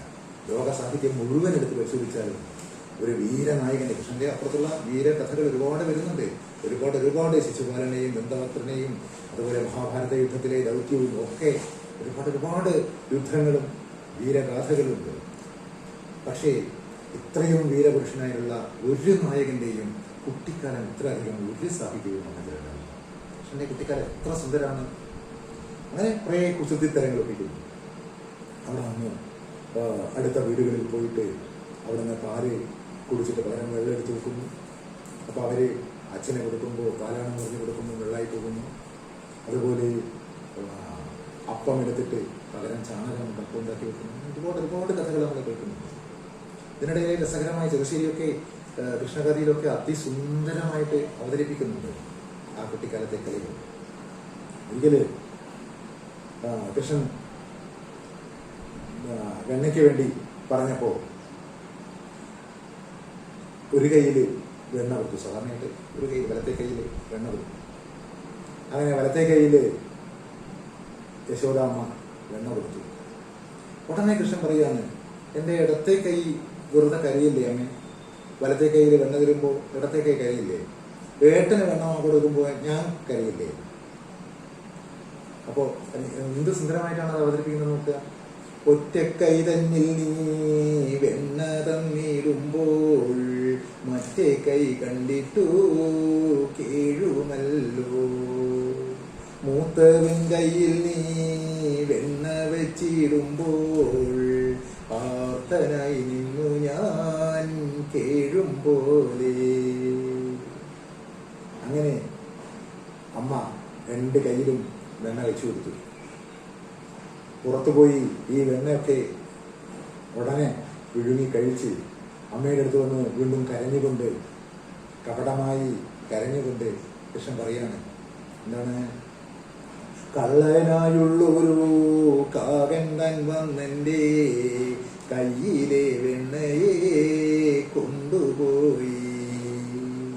അമ്മേ, കള്ളനായുള്ള കാക്ക വന്നിട്ട് എൻ്റെ കയ്യിലെ വെണ്ണ എടുത്ത് കൊണ്ടുപോയി കളഞ്ഞു. അമ്മയ്ക്ക് കാര്യമൊക്കെ മനസ്സിലായി. അമ്മ രണ്ട് കൈയിലും വീണ്ടും വെണ്ണെടുത്ത് കൊടുത്തു. ഇങ്ങനെ ഒരുപാട് രസകരമായ, ഇങ്ങനെ പറഞ്ഞാൽ തീരില്ല, ഒരുപാട് രസകരമായ ഒരുപാട് കഥകൾ ചെറുശ്ശേരിയൊക്കെ അതിസുന്ദരമായിട്ട് അവതരിപ്പിക്കുന്നുണ്ട്. സാക്ഷാൽ ഭാഗവതത്തിലെ കഥകളാണിത്. പലരും വർണ്ണിച്ചിട്ടുണ്ട്. മണിപ്രവാളകാരനായിട്ടുള്ള കുഞ്ഞിനമ്പേരൊക്കെ കുറച്ച് ചുരുക്കി പറഞ്ഞത് ചെറുശ്ശേരി വിസ്തരിച്ച് സുന്ദരമായിട്ട് അവതരിപ്പിക്കുന്നുണ്ട്. അങ്ങനെ അതിസുന്ദരമായിട്ടുള്ളൊരു ബാല്യം. എന്താ മനോഹരമാണ് ആ സങ്കല്പം. ഒരു മയിൽപ്പീലി എടുത്തിട്ട് മുടിയിൽ ചെയ്യുന്നു. വെറുമൊരു പുല്ലാങ്കുഴൽ, ഒരു ഓടക്കമ്പെടുത്ത് അതിൽ ദ്വാരങ്ങൾ ഉണ്ടാക്കിയിട്ട് മധുരമായ സംഗീതം ഒരുക്കുന്നു. ചുണ്ടോടണച്ച പുൽത്തണ്ടിനു പകരം ഒരു പൊന്നിന്റെ കുഴൽ തന്നെ തീർത്തു കൊടുത്ത് പറയുന്നു. അപ്പൊ നമുക്കത് പൊന്നോടക്കുഴലായിരുന്നു കൃഷ്ണൻ എടുത്ത ആ പുല്ലാങ്കുഴല്. അങ്ങനെ മനോഹരമായ പുല്ലാങ്കുഴൽ വിളിച്ചുകൊണ്ട്, മധുരമായ സംഗീതം ഒഴിച്ചുകൊണ്ട്, മൃഗങ്ങളെയൊക്കെ സ്നേഹിച്ചുകൊണ്ട്, ഈ പശുക്കളെയൊക്കെ മേച്ചുകൊണ്ട്, കുട്ടികളുടെ അടുത്ത കൂട്ടുകാരനായി അങ്ങനെ സുഖമായിട്ട് കഴിയാണ്. എത്ര മനോഹരമായാണ് ആ ഓടക്കുഴൽ വിളിയൊക്കെ കവികൾ വർണ്ണിക്കുന്നത്. ആ ഓടക്കുഴൽ വിളിയിൽ അവിടെയുള്ള മുഴുവൻ വൃന്ദാവനത്തിലെ മുഴുവൻ ജീവജാലങ്ങളും ഇങ്ങനെ ലയിച്ച് നിൽക്കുകയാണ്. വല്ലാത്ത ഒരു ആനന്ദാനുഭൂതി അവർക്കൊക്കെ ഉണ്ടാവുകയാണ്. കൃഷ്ണന്റെ അടുത്തുള്ള ആൾക്കാരെയൊക്കെ ആ ദേവന്മാർ പോലും കൊതിക്കുന്ന, ഋഷീശ്വരന്മാർ പോലും കൊതിക്കുന്ന ആ വലിയ ആനന്ദധാരയിലേക്ക്, ആ സച്ചിദാനന്ദം നുകരാൻ വേണ്ടിയിട്ടുള്ള അവസരം ഉണ്ടാക്കി കൊടുക്കുന്നുണ്ട് കൃഷ്ണൻ. ഓടക്കുഴൽ വിളിക്കുന്നു. രാഗങ്ങൾ ഓരോന്നേ ഗോകുലനായകൻ. പ്രസിദ്ധമായിട്ടുള്ള ചെറുശ്ശേരിയുടെ വരികൾ എല്ലാവരും കേട്ടിട്ടുണ്ടാവുന്നു. അങ്ങനെ ഈ രാഗങ്ങളൊക്കെ ഇങ്ങനെ ഗോകുലനായകൻ ഇങ്ങനെ മേളം കിഴഞ്ഞ് പാടും നേരത്ത് വൃന്ദാവനത്തിലെ ചരാചരങ്ങളെല്ലാം ഇങ്ങനെ അതിൽ ലയിച്ച് ആനന്ദനായിട്ട് നിൽക്കുകയാണ്. അപ്പോൾ അതിമനോഹരമായിട്ടുള്ള ഒരു കുട്ടിക്കാലം. പിന്നീട് ഇതിനിടയിലാണ് അവിടെ കാളിയമർദ്ദന കഥ വരുന്നത്. ഒന്ന് നമ്മൾ ഓർക്കണം, കാളിയ മർദ്ദനമാണ്. കാളിയനോട് ഈ കാളിന്തി വിട്ടു പോകാൻ പറയാൻ മാത്രമേ കൃഷ്ണൻ ചെയ്യുന്നുള്ളൂ. കാളിയനെ കൊല്ലുകയല്ല ചെയ്യുന്നത്. കാളിയനെ കൊല്ലുന്നല്ല, കാളിയ വധമല്ല, കാളിയ മർദ്ദനം. അത് വളരെ പ്രസിദ്ധമായിട്ടുള്ള, അതൊരു പാരിസ്ഥിതിക ബോധമുള്ളൊരു കഥയാണ്. ഒരുപാട് നമ്മുടെ ഈ കഥകളിലൊക്കെ, ശ്രീകൃഷ്ണ കഥയിലും അതുപോലെ മറ്റ് പുരാണ കഥകളിലൊക്കെ പലതും ധ്വന്യാത്മകമാണ്. കാരണം ഇന്ത്യൻ സാഹിത്യം ധ്വനിയെ, അന്നേ പാശ്ചാത്യരൊക്കെ വളരെ വൈകിട്ടറിയുന്ന ധ്വനിയെ ഭാരതീയർ ആദ്യമേ അറിഞ്ഞിരുന്നു. അനന്തവർദ്ധന ആചാര്യനൊക്കെ ധ്വനിയിലാണ് കവിതയുടെ ആത്മാവിരിക്കുന്നത് എന്നൊക്കെ മുമ്പേ പറഞ്ഞിട്ടുണ്ട്. അപ്പോൾ നമ്മുടെ ഈ കഥകളെയൊക്കെ നമ്മൾ കേവല കഥകളായിട്ട് കാണാതെ അതിൻ്റെ ധ്വനിതലവും കൂടി നമ്മൾ പരിശോധിക്കണം. അങ്ങനെ ഒരുപാട് അർത്ഥദീപ്തിയുള്ള കഥകളാണ് നമ്മുടെ പുരാണ കഥകൾ. അപ്പോൾ ഈ കാളിയമർദ്ദന കഥ വളരെ പ്രസക്തമായിട്ടുള്ള, ഇത് ചിന്തിക്കേണ്ട ഒരു കഥയാണ്. വളരെ പാരിസ്ഥിതിക ബോധമുണ്ടാക്കുന്ന കഥയാണ്. മനുഷ്യൻ എല്ലാറ്റിൻ്റെയും മേലെയാണ് എന്ന ബോധത്തോടുകൂടി, ഞാനാണ് സർവാധിപൻ എന്ന ഭാവത്തോടുകൂടി മനുഷ്യൻ എപ്പോൾ പെരുമാറുന്നു, അവിടെ പരിസ്ഥിതി താളം തെറ്റുന്നു. അവിടെ പരിസ്ഥിതിക്ക് താളഭംഗം ഉണ്ടാകും. ഈ ഒരു കാര്യമാണ് കാളിയ മർദ്ദന കഥയ്ക്ക് ആധാരം എന്ന് ഞാൻ വിശ്വസിക്കുന്നു. അവിടെ ഒരു ശ്രീകൃഷ്ണൻ വേണ്ടി വരുന്നു. അവസാനം ഇതിനെ മുഴുവൻ ശുദ്ധീകരിക്കാൻ വേണ്ടിയിട്ട് ഒരു കൃഷ്ണൻ ഉണ്ടാകേണ്ടി വരുന്നു. എന്താണ് കാളിയമർദ്ദന കഥയുടെ ബേസ്, അടിസ്ഥാനം എന്താണ്? നിങ്ങൾ കഥ എല്ലാവർക്കും അറിയായിരിക്കും. അതിൻ്റെ അടിസ്ഥാന കാരണം ശ്രദ്ധിച്ചിട്ടുണ്ടോ എന്നുള്ളത് അറിയില്ല. അവിടെ ഒരു സൗരഭി എന്ന് പറയുന്നൊരു മുനിയുണ്ട്. ഈ സൗരഭി എന്നുള്ള മുനിയുടെ ഒരു ശാപവുമായി ബന്ധപ്പെട്ടിട്ടാണ് കാളിയ മർദ്ദന കഥ വരുന്നത്. കാളിന്തി നദി, അതിസുന്ദരമായിട്ടുള്ള കാളിന്തി നദി. ആ കാളിന്തി നദിയിൽ എല്ലാ ജീവികളും വെള്ളം കുടിക്കാൻ വേണ്ടി വരും. മത്സ്യങ്ങൾ അവിടെയാണ് ജീവിക്കുന്നത്. സൗരഭി എന്ന് പറയുന്ന വളരെ മഹാനായിട്ടുള്ള, വളരെ മഹാമനസ്കതയുള്ള ഒരു വലിയ ഋഷിശ്രേഷ്ഠൻ ഉണ്ടായിരുന്നു. അദ്ദേഹവും അവരെ ഈ പ്രകൃതിയോട് ഒത്തുണങ്ങിക്കൊണ്ട് ജീവിച്ചു. അപ്പോൾ ഋഷിശ്രേഷ്ഠന്റെ കൺമുമ്പിൽ വെച്ച് ഗരുഡൻ വന്നിട്ട് ഒരു മത്സ്യത്തെ കൊത്തിക്കൊണ്ടുപോകും. അത് പ്രകൃതിയുടെ സ്വാഭാവികമായിട്ടുള്ള ഒരു അവസ്ഥയാണ്. കാരണം ഈ ഭക്ഷ്യശൃംഖലയൊക്കെ നമുക്കറിയാം. ഒരു മത്സ്യത്തെ ഗരുഡൻ കൊത്തിക്കൊണ്ടുപോയി തിന്നാൽ ഗരുഡന് വിശപ്പ് മാറും, മത്സ്യങ്ങൾ അവിടെ വീണ്ടും ഉണ്ട്. പക്ഷെ സൗരഭി എന്ന് പറയുന്ന ദയാലുവായ മുനിക്ക് ഇത് ഇഷ്ടപ്പെട്ടില്ല. കാരണം തന്റെ മുമ്പിൽ വെച്ചിട്ട് ഒരു മത്സ്യത്തിനെ പിടയുന്നത് കാണുമ്പോൾ ഒരു വിഷമമുണ്ടാകും. പക്ഷേ ഈ പ്രകൃതിയിലെ ആധിപത്യം ഉറപ്പിക്കാനോ അവിടെ നിയമങ്ങൾ സൃഷ്ടിക്കാനോ നടപ്പിലാക്കാനോ മനുഷ്യന് അവകാശമില്ല എന്നുള്ള കാര്യം നമുക്ക് മനസ്സിലാകും. സൗരഭി ഉടനെ ഗരുഡനെ ശപിക്കുകയാണ്. ഇനി ഗരുഡൻ ഇവിടെ വന്നാൽ ഗരുഡൻ മരിച്ചു പോകും, ഗരുഡൻ നശിച്ചു പോകും. പിന്നീട് ആ വഴിക്ക് ഗരുഡൻ പോകില്ല. സൗരഭി മുനിയുടെ ശാപത്തെ ഭയന്ന് ഗരുഡൻ കാളിന്തിയിലേക്ക് പോകില്ല. ഇത് തിരിച്ചറിഞ്ഞ കാളിയൻ, ഗരുഡനും കാളിയനും തമ്മിൽ ബദ്ധവൈരികളാണ് നമുക്കറിയാം. വിനതയുടെ മക്കളാണ് അരുണനും ഗരുഡനും. വിനതയും കദ്രുവും കശ്യപ പ്രജാപതിയുടെ 2 പത്നിമാരാണ്. കഥ പറഞ്ഞാൽ നമ്മൾ ഒരുപാട് മുന്നോട്ട് ചുരുക്കും. ഈ വിനതയും കദ്രുവും തമ്മിലുള്ള ഒരു തർക്കത്തിന്റെ അടിസ്ഥാനത്തിൽ പിന്നീട് അവരുടെ മക്കളായിട്ടുള്ള കദ്രുസുതന്മാരായ സർപ്പങ്ങളും അതുപോലെ ഗരുഡനും തമ്മിൽ ബദ്ധവൈരികളായിട്ട് മാറുന്നു. പിന്നീട് കാളിയൻ ഗരുഡനെ പേടിച്ച് നിൽക്കുന്ന, ഗരുഡനാണെങ്കിൽ പാമ്പിനെ ഭക്ഷിക്കുന്ന ആളാണ്, ഗരുഡനെ ഭയന്നു നിൽക്കുന്ന കാളിയൻ ഈ കാളിന്തിയിൽ നിവസിക്കുന്നു. ഘോര വിഷസർപ്പമായിട്ടുള്ള കാളിയൻ വന്നതോടുകൂടി അവിടെ ഒരു മത്സ്യമെന്നല്ല ഒറ്റ മത്സ്യവും അവിടെ അവശേഷിക്കുന്നില്ല. എല്ലാ മത്സ്യങ്ങളും ചത്തു മലച്ചു പോകുന്നു. ഇതിന്റെ മുകളിലൂടെ പോകുന്ന പക്ഷികൾ പോലും ചിറക് കരിഞ്ഞ് വീണു പോകുന്നു. അവിടെയുള്ള വൃക്ഷങ്ങളെല്ലാം ഉണങ്ങി കരിഞ്ഞു പോകുന്നു. നോക്കണം, മറ്റത് ഒരു മത്സ്യത്തെ മാത്രമേ ഗരുഡൻ കൊത്തിക്കൊണ്ട് പോകുന്നുള്ളൂ. ഇവിടെ ഇപ്പോൾ ഒരു മത്സ്യവുമില്ല, ഒരു പക്ഷിയുമില്ല, പുല്ല് പോലുമില്ല, മരങ്ങൾ പോലും, വലിയ വൻ മരങ്ങൾ പോലും ഈ കാളിയന്റെ വിഷം കൊണ്ട് കരിഞ്ഞു പോകുന്നു. മനുഷ്യൻ വേണ്ടാത്ത സ്ഥലത്ത് കടന്ന പർവ്വതത്തിൽ എന്നുള്ളൊരു സൂചന എടുത്തിട്ടുണ്ട്. അവിടെ പ്രകൃതി സംരക്ഷകനായിട്ടുള്ള ശ്രീകൃഷ്ണൻ എത്തിച്ചേരുന്നു. ശ്രീകൃഷ്ണന്റെ കൂട്ടുകാരെല്ലാം ഈ വെള്ളം കഴിച്ച്, കാളിന്തി നദിയിലെ വെള്ളം കഴിച്ച് മരിച്ചു കിടക്കുകയാണ്. ബോധരഹിതരായി എന്ന് മരിച്ചു എന്ന് ഞാൻ പറഞ്ഞു. മരിച്ചു കിടക്കുകയാണ്, പശുക്കളും ചത്തു കിടക്കുകയാണ്. അപ്പോഴാണ് അവിടേക്ക് കൃഷ്ണൻ എത്തുന്നത്. ഈ കാര്യം മനസ്സിലാക്കി കൃഷ്ണൻ അവിടെ എത്തുന്നു. ബലരാമൻ ഈ സമയത്ത് കൂടെ ഇല്ല. അങ്ങനെ കൃഷ്ണന്റെ മനോഹരമായിട്ടുള്ള നോട്ടങ്ങളെ കൊണ്ട്, തൃക്കൺ പാർത്തുകൊണ്ട് കൃഷ്ണൻ ഇവരെ പുനരുജ്ജീവിപ്പിക്കുന്നു. കുട്ടികളെല്ലാം ഉണർന്നെണീറ്റതുപോലെ വീണ്ടും ജീവിക്കുന്നു. പശുക്കളും പശുക്കുട്ടികളൊക്കെ ജീവിക്കുന്നു. പശുക്കുട്ടികളെ പശുക്കൾ നക്കിക്കൊടുക്കുന്നു. എല്ലാം സുഖം. പക്ഷേ ഇത് ഒരു ശാശ്വത പരിഹാരമല്ല എന്ന് കണ്ടിട്ട് ഇതിനൊരു ശാശ്വത പരിഹാരം ഉണ്ടാക്കാനായി കൃഷ്ണൻ കാളിന്തി നദിയിലേക്ക് എത്തിച്ചാടുകയാണ്. അങ്ങനെ കടമ്പ് വൃക്ഷത്തിന്റെ മുകളിൽ കയറി ആ കാളിന്തിയിലേക്ക് എടുത്തുചാടുന്നു. കാളിയനുമായിട്ട് യുദ്ധം ചെയ്യുന്നു. കാളിയൻ കൃഷ്ണനെ ഒരുപാട് കടിക്കുന്നു. അവസാനം പണിബന്ധമഴിച്ചു വാസുദേവൻ പണി കൂടാതെ കരേറി തീരഭാഗേ പണിതൻ പണചക്രമേറി നിന്നങ്ങനെ നൃത്തങ്ങൾ തുടങ്ങി ഭംഗിയോടെ. പിന്നീട് മനോഹരമായിട്ടുള്ള ഒരു നൃത്തമാണ്, അതിസുന്ദരമായിട്ടുള്ള ഒരു താണ്ഡവ നടനം അവിടെ വെച്ച് കാളിയന്റെ ഭക്തിയിൽ വെച്ചിട്ട് ആടുന്നു. യഹൃഷു പശുവസ്തുഷു ദുർമുനയോവ വൃഷു കുസുമാനി സുരേന്ദ്രഗണ വൈനത്യതി മാരുതഗേഹപദേ പരിവാഹിതമാം തുമരന്തഗതം. നമുക്കൊരു ഇങ്ങനെയാണല്ലോ ആ ഭാഗം അവസാനിപ്പിക്കുന്നത്. അപ്പോ ഭഗവാൻ മനോഹരമായി നൃത്തം ചെയ്യുന്നു. ദേവന്മാരെല്ലാം വന്ന് പുഷ്പവൃഷ്ടി ചെയ്യുന്നു.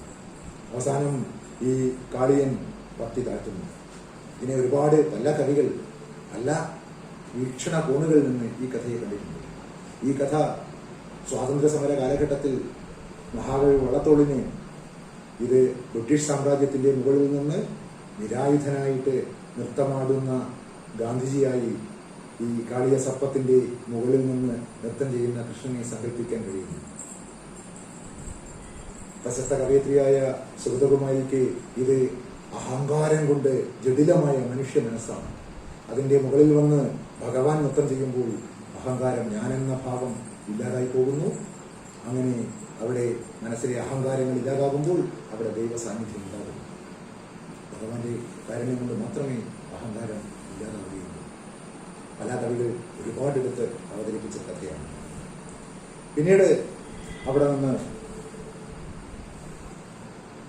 ശ്രീകൃഷ്ണനൊക്കെ വീണ്ടും ഈ സമയത്താണ് മഥുരയിലേക്ക് പോകേണ്ടി വരുന്നത്. സുന്ദരമായ രാസക്രീഡകളൊക്കെ ഈ സ്ഥലത്തുണ്ടായിരുന്ന സുന്ദരമായ കഥകളുടെ ഭാഗമാണ്. നമുക്കറിയാം, അവിടെ വെച്ച് അതിസുന്ദരമായ രാസലീലകളൊക്കെ ആടുന്നു. അവിടെ ഗോപികമാരുടെ എല്ലാ ദർപ്പവും ഇല്ലാതാകുന്നു. അവരുടെ സൗന്ദര്യത്തെക്കുറിച്ചിട്ടുള്ള ബോധം, അവരോടാണ് കൃഷ്ണന് കൂടുതൽ സ്നേഹം എന്നൊക്കെയുള്ള ഭാവം എല്ലാം ഇല്ലാതാക്കിക്കൊണ്ട് അവിടെ നിന്ന് കൃഷ്ണൻ അവരെ ഏറ്റവും പരമമായ യോഗീശ്വരന്മാർക്ക് പോലും ദുർലഭമായിട്ടുള്ള ആനന്ദ അനുഭൂതി കൊടുക്കുന്നു. ശ്രീപരമേശ്വരനും ബ്രഹ്മാവ് പോലും അവിടെ ഈ സ്ത്രീകളെ, സാധാരണ ഇടയ പെണ്ണുങ്ങളായ ഇവരുടെ ഈ ഒരു സൗഭാഗ്യത്തിൽ വളരെ അഭിമാനിക്കുന്നു, അതിൽ അത്ഭുതം കൂറുന്നു എന്നൊക്കെയാണ് പറയുന്നത്. അവിടെ അതിസുന്ദരമായിട്ടുള്ള രാസലീലകൾ ചെറുശ്ശേരി വർണ്ണിക്കുന്നുണ്ട്. അതുപോലെ നാരായണീയത്തിൽ മെപ്പത്തൂര് അതിസുന്ദരമായിട്ട് ആ കാര്യങ്ങൾ അവതരിപ്പിക്കുന്നു. പിന്നീട് അക്രൂരൻ അവിടെ എത്തിച്ചേരുന്നു. കംസന്റെ നിർദ്ദേശപ്രകാരം കംസൻ കൃത്യമായിട്ട് തന്റെ ശത്രുവിനെ തിരിച്ചറിയുന്നു. ശത്രുവിനെ സ്വന്തം പാളയത്തിൽ എത്തിക്കാനായി അക്രൂരനോട് ആവശ്യപ്പെടുന്നു. കംസന്റെ നിർദ്ദേശപ്രകാരമാണെങ്കിലും കൃഷ്ണഭക്തനായ അക്രൂരൻ ഇത് തനിക്ക് കിട്ടിയ സൗഭാഗ്യമായി കരുതുന്നു. കണ്ണേനെ കാണുന്നതിനായല്ലോ പോകുന്നു പുണ്യവാനെന്നതോ നിർണയം ഞാൻ. അങ്ങനെ പുണ്യവാനാണ് എന്ന് കരുതി വരുന്ന അക്രൂരൻ അവിടെ ഇവരുടെ ശ്രീകൃഷ്ണന്റെ അടുത്തേക്ക് എത്തുന്നു. അവിടെ നിന്ന് ശ്രീകൃഷ്ണനെയും കൂട്ടി തിരിച്ച് മഥുരാപുരിയിലേക്ക് പോകുന്നു. ഇതിനിടയിൽ നദിയിൽ മുങ്ങി കുളിക്കുമ്പോൾ അക്രൂരന് സാക്ഷാൽ അനന്തശായിയുടെ രൂപം ദർശിക്കാൻ സാധിക്കുന്നു. ശ്രീകൃഷ്ണൻ സാക്ഷാൽ മഹാവിഷ്ണു തന്നെയാണ് എന്ന് അക്രൂരന് ആ പരമജ്ഞാനം ഉണ്ടാകുന്നു. അങ്ങനെ പിന്നീട് മഥുരാപുരിയിലാണ് ശ്രീകൃഷ്ണൻ എത്തിച്ചേരുന്നത്. ഇതിനിടയിൽ തന്നെ ശ്രീകൃഷ്ണൻ കേശിയെ വധിക്കുന്നുണ്ട്, അതുപോലെ വ്യോമാസുരനെ വധിക്കുന്നുണ്ട്. ഇങ്ങനെ ഒരുപാട് അത്ഭുതങ്ങൾ അതിനിടയിൽ കാണിക്കുന്നുണ്ട്. കേശിയെ വധിച്ചതിനാലാണ് കേശവൻ എന്നുള്ള പേര് കൃഷ്ണന് ലഭിക്കുന്നത്. പിന്നീട് മധുരയിലെത്തി അവിടെ കുബ്ജയായ ഒരു സ്ത്രീയെ ശ്രീകൃഷ്ണൻ പിടിച്ച് നിവർത്തി അതിസുന്ദരിയാക്കിയിട്ട് മാറ്റുന്നു. അവിടെ ശ്രീകൃഷ്ണനെ എതിരിടാനായി കുവലയാപീഠം എന്ന പേരുള്ള ഘോരനായ ഒരു വാരണശ്രേഷ്ഠൻ, ഒരു വലിയ പമ്പനാന അവിടെ നിൽക്കുന്നുണ്ടായിരുന്നു. അതിനെ കൊന്നു. പിന്നീട് എതിരിടാൻ വേണ്ടി എത്തിച്ചേർന്ന ചാണൂരൻ, മുഷ്ടികൻ എന്നുള്ള രണ്ട് ഭീകരന്മാരായ മല്ലന്മാര്, ചാണൂരനെ ശ്രീകൃഷ്ണനും മുഷ്ടികനെ ബലഭദ്രനും വധിക്കുന്നു. പിന്നീട് കംസനെ നേരിട്ട് കംസനുമായി ഏറ്റുമുട്ടുന്നു. കംസനെ വധിച്ച ശേഷം കംസൻ തടവറയിൽ വെച്ച കംസന്റെ പിതാവിനെ സിംഹാസനത്തിൽ ഇരുത്തി മഹാരാജാവായി വാഴിക്കുന്നു. കംസന്റെ ക്രൂരതയുടെ ഏറ്റവും ഭീകരമായൊരു സ്ഥിതി കൂടിയാണത്. സ്വന്തം അച്ഛനെ തടവറയിലിട്ടുകൊണ്ടാണ് കംസൻ രാജാവാകുന്നത്. ശ്രീകൃഷ്ണന്റെ അമ്മയുടെ അച്ഛന്റെ ജ്യേഷ്ഠനാണ് ഈ കംസ പിതാവ്. അങ്ങനെ ഉഗ്രസേനൻ എന്ന് പറയുന്ന കംസ പിതാവിനെ ശ്രീകൃഷ്ണൻ രാജാവാക്കുന്നു. അദ്ദേഹത്തിന്റെ കൂടെ നിന്ന് ഭരണത്തിൽ സഹായിക്കുന്നു. പിന്നീട് അങ്ങോട്ടേക്ക് ശ്രീകൃഷ്ണൻ മുഴുവൻ വളരെ ഗൗരവമേറിയ രാജ്യതന്ത്രങ്ങളിലാണ് അദ്ദേഹം ഇടപെടേണ്ടി വരുന്നത്. ഇതിനിടയിലാണ് അപ്പോൾ തന്നെ തടവറയിലിട്ടിരുന്ന തന്റെ അമ്മയെയും അച്ഛനെയും മോചിപ്പിക്കുന്നു. അവര് ആനന്ദ സമുദ്രത്തിൽ ആറാടുന്നു.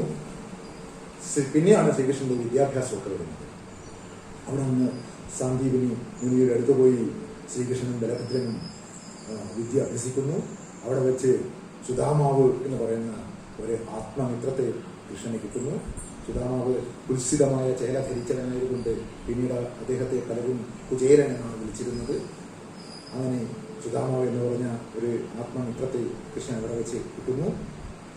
പിന്നീട് തുറന്നങ്ങോട്ടേക്ക് മധുരയിലേക്ക് തിരിച്ചെത്തി ഗൗരവമേറിയ രാജ്യകാര്യങ്ങളിൽ അതുപോലെ സ്വന്തം രാജ്യത്ത് മാത്രമല്ല അടുത്ത രാജ്യങ്ങളിലുള്ള പല കാര്യങ്ങളിലും അദ്ദേഹം നിയമോപദേശകനായും മധ്യസ്ഥനായും പോകേണ്ടി വരും. തിരക്ക് പിടിച്ച ജീവിതം. നമുക്കറിയാം, മഹാഭാരത യുദ്ധവുമായിട്ട് ബന്ധപ്പെട്ടിട്ട് മഹാഭാരത കഥയിൽ ശ്രീകൃഷ്ണൻ വഹിക്കുന്ന പങ്ക് നമുക്കറിയാം. മഹാഭാരതം പാണ്ഡവന്മാരുടെ കഥയാണെങ്കിലും മഹാഭാരതത്തിന്റെ നായകൻ കൃഷ്ണനാണ്. കൃഷ്ണനാകുന്നത് അങ്ങനെയാണ്. അവിടെ മധ്യസ്ഥ ശ്രമവുമായി പോകുന്നു, യുദ്ധത്തിൽ പങ്കെടുക്കുന്നു, ഇങ്ങനെ ഒരുപാട് കാര്യങ്ങൾ. ഇതിനിടയിൽ കൃഷ്ണന്റെ വിവാഹമുണ്ട്. കൃഷ്ണൻ രുക്മിണിയെ വിവാഹം കഴിക്കുന്നു. കൃഷ്ണന് 8 ഭാര്യമാരാണുള്ളത്.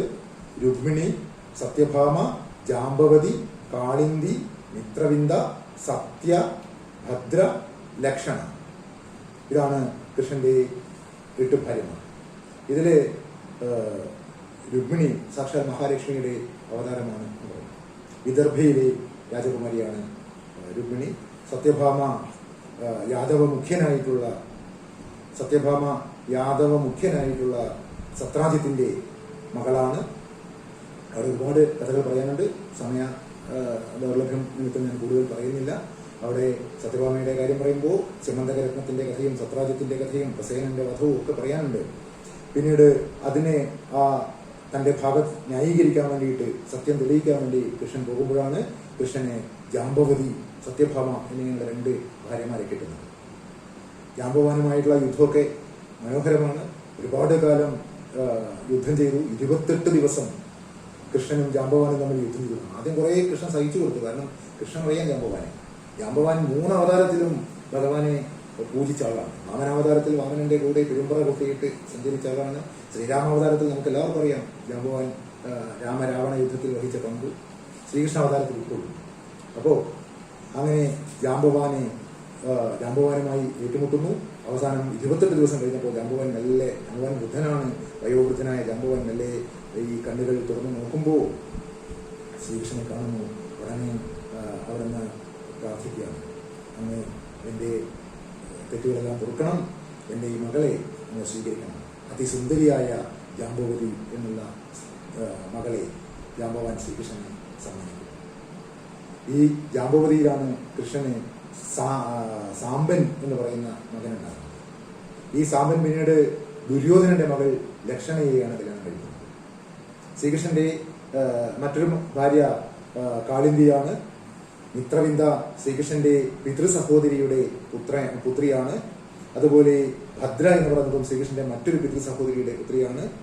സത്യയെ ശ്രീകൃഷ്ണൻ വിവാഹം കഴിക്കുന്നത് ഒരു മത്സരത്തിൽ പങ്കെടുത്തിട്ട് അവിടെയുള്ള കാളകളെ പിടിച്ച് കെട്ടിക്കൊണ്ട് ആ മത്സരത്തിൽ മറ്റാർക്കും വിജയിക്കാൻ സാധിച്ചില്ല. കൃഷ്ണൻ വിജയിച്ചതുകൊണ്ട് ആ മത്സര പരീക്ഷയിലൂടെയാണ് സത്യ എന്നുള്ള കോസല രാജ്യത്തിലെ രാജകുമാരിയെ സ്വന്തമാക്കുന്നത്. മിത്രവിന്ദ അവന്തിയിലെ രാജകുമാരിയാണ്. ഭദ്ര എന്ന് പറയുന്നത് കൃഷ്ണന്റെ പിതൃസഹോദരി പുത്രിയാണ്. പിതൃസഹോദരിയുടെ പുത്രന്മാരാണ് പാണ്ഡവന്മാരും. അപ്പം 3 സഹോദരിമാരുടെ മിത്രവിന്ദയും പിതൃസഹോദരി പുത്രിയാണ്. ഭദ്രയും പിതൃസഹോദരി പുത്രിയാണ്. ഭദ്ര കേകയത്തിലെ രാജകുമാരിയാണ്. മാതൃത്തിലെ രാജകുമാരിയായ ലക്ഷണയെ കൃഷ്ണൻ വിവാഹം കഴിക്കുന്നത് ഒരു മത്സര പരീക്ഷ ജയിച്ചുകൊണ്ടാണ്. ഒരു ജലാശയത്തിന്റെ നടുവിലുള്ള സ്തംഭത്തിന്റെ മുകളിൽ ഉറപ്പിച്ചിരിക്കുന്ന മത്സ്യത്തിന്റെ കണ്ണുകളിൽ അമ്പെയ്ത് വിളിച്ചുകൊണ്ടാണ് ഈ ലക്ഷണയെ വിവാഹം കഴിക്കുന്നത്. പിന്നീട് നരകാസുരനെ കൊല്ലുന്നു. നരകാസുരൻ ഭീകരനായ ഒരു അസുരനാണ്. ഭൂമിദേവിയുടെ മകനാണ്. പക്ഷേ ഭൂമിയുടെ മകനായിട്ടും ഭൂമിദേവിയുടെ മകളായ സീതയുടെ ഒരു ഗുണവും ഇല്ലാത്ത ഒരു ദുഷ്ടനാണ്. ഒരുപാട് സുന്ദരികളെ പിടിച്ച് 16,000 ഷോഡശസഹസ്രം സുന്ദരിമാരെ പിടിച്ച് തടവിലിട്ടിരിക്കുകയാണ്. വീട്ടിലിങ്ങനെ തടവിൽ പാർപ്പിച്ചിരിക്കുകയാണ്. അവരെല്ലാം ദുഃഖം അനുഭവിക്കുന്നവരാണ്. എങ്ങനെയെങ്കിലും മോചനം കിട്ടാൻ വേണ്ടി ആഗ്രഹിക്കുന്നവരാണ്. ശ്രീകൃഷ്ണൻ വന്ന് അവിടെ വെച്ച് നരകാസുരനെ കൊല്ലുന്നു. അതോടൊപ്പം മുരാസുരനെയും കൊല്ലുന്നു. നരകന്റെ കൂട്ടുകാരനായ മുരാസുരനെ കൊല്ലുന്നു. അങ്ങനെ മുരാരിയായിട്ട് ഭഗവാൻ മാറുന്നു. ഈ 16,000 സ്ത്രീകളെ ശ്രീകൃഷ്ണൻ തിരിച്ച് ദ്വാരകയിലേക്ക് കൂട്ടിക്കൊണ്ടുവന്ന് ദ്വാരകയിൽ വെച്ച് അവരെ വിവാഹം കഴിക്കുന്നു. മധുരയിൽ നിന്ന് കൃഷ്ണൻ ദ്വാരകയിലേക്ക് പോകുന്നത് ജരാസന്ധനെ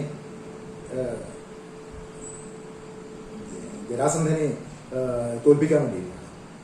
ജരാസന്ധൻ മധുര ആക്രമിക്കുന്നു. ആ സമയത്ത് ജരാസന്ധൻ അറിയാതെ മധുരയിൽ നിന്ന് പെട്ടെന്ന് ദ്വാരകയിലേക്ക്, സമുദ്ര മധ്യത്തിലുള്ള ദ്വാരകയിലേക്ക് എത്തി തന്റെ ജനങ്ങളെ മുഴുവൻ ഇവിടെ എത്തിക്കുന്നു. അങ്ങനെ പിന്നീട് ശ്രീകൃഷ്ണന്റെ കഥയിൽ പ്രധാനപ്പെട്ട സംഭവം പാണ്ഡവന്മാരുമായി ബന്ധപ്പെട്ട കഥകളാണ്. പാണ്ഡവന്മാര് ഖാണ്ഡവവനം ദഹിപ്പിക്കാൻ വേണ്ടി കൃഷ്ണന്റെ സഹായം തേടുന്നു. ഖാണ്ഡഭവനം ദഹിപ്പിച്ച് അവിടെ ഇന്ദ്രപുസ്തം എന്നുള്ള മനോഹരമായ ഒരു നഗരം ശ്രീകൃഷ്ണന്റെ സഹായത്തോടുകൂടി പാണ്ഡവന്മാർ നിർമ്മിക്കുന്നു. അങ്ങനെ അവിടെ അവരെ ചക്രവർത്തിപുരത്തിലേക്ക് എത്തിച്ചേർന്ന യുധിഷ്ഠിരൻ അവിടെ യാഗം നടത്തുന്നു.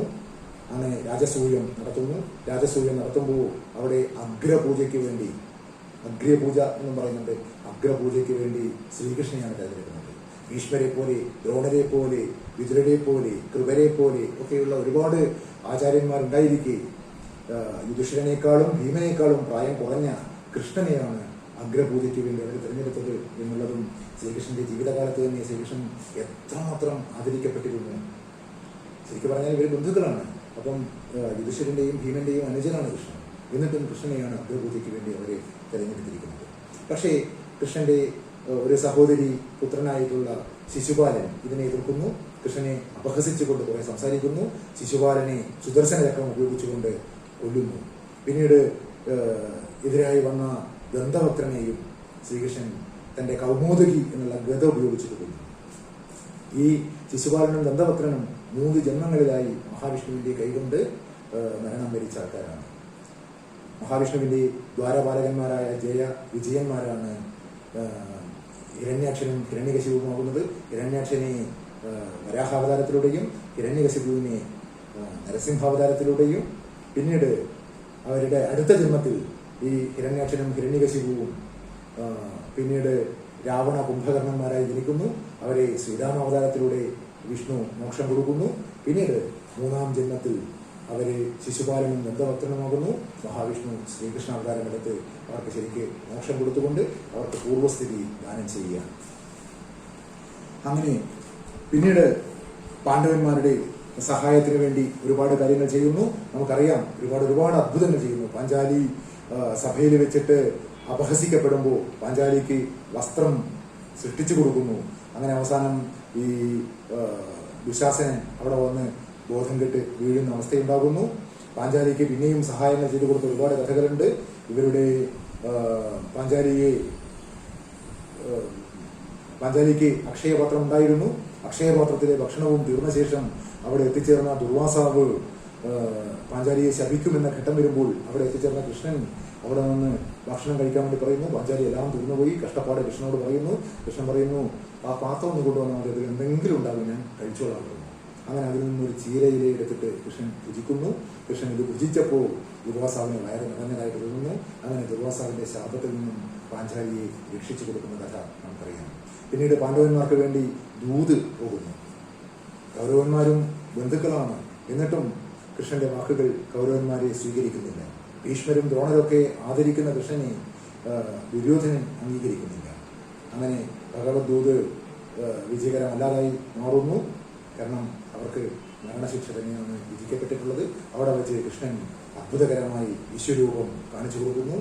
എല്ലാ മുനിശ്രേഷ്ഠന്മാരും ഭക്തന്മാരുടെയും മുമ്പിൽ വെച്ച് ദുഷ്ടന്മാരായ കൗരവന്മാർക്ക് വിശ്വരൂപം കാണിച്ചു കൊടുക്കുന്നു. പിന്നീട് തന്റെ സൈന്യത്തെ മുഴുവൻ ദുര്യോധനന് വിട്ടുകൊടുത്തുകൊണ്ട് നിരായുധനായ, ആയുധമെടുക്കാത്ത ബുദ്ധിമാനായ കൃഷ്ണൻ പാണ്ഡവന്മാരുടെ കൂടെ നിൽക്കുന്നു. അർജുനന്റെ തേരാളിയായി, പാർത്ഥസാരഥിയായി മാറുന്നു. യുദ്ധത്തിൽ ആദ്യം ക്ലൈബ്യാവസ്ഥയിലുണ്ടായിരുന്ന, ആശങ്കയിലുണ്ടായിരുന്ന അർജുനനെ പൂർണ്ണമായും ബോധവാനാക്കിക്കൊണ്ട് അദ്ദേഹത്തിന് ഉപനിഷത്ത് സത്യങ്ങൾ വെളിവാക്കി കൊടുക്കുന്നു.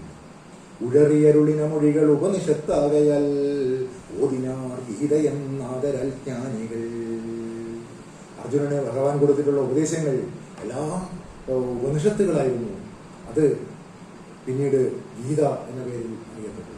പണ്ഡിതന്മാർ അതിനെ ഗീത എന്ന് വിളിച്ചു. അങ്ങനെ ഭഗവത്ഗീത ആവിർഭവിക്കുന്നു.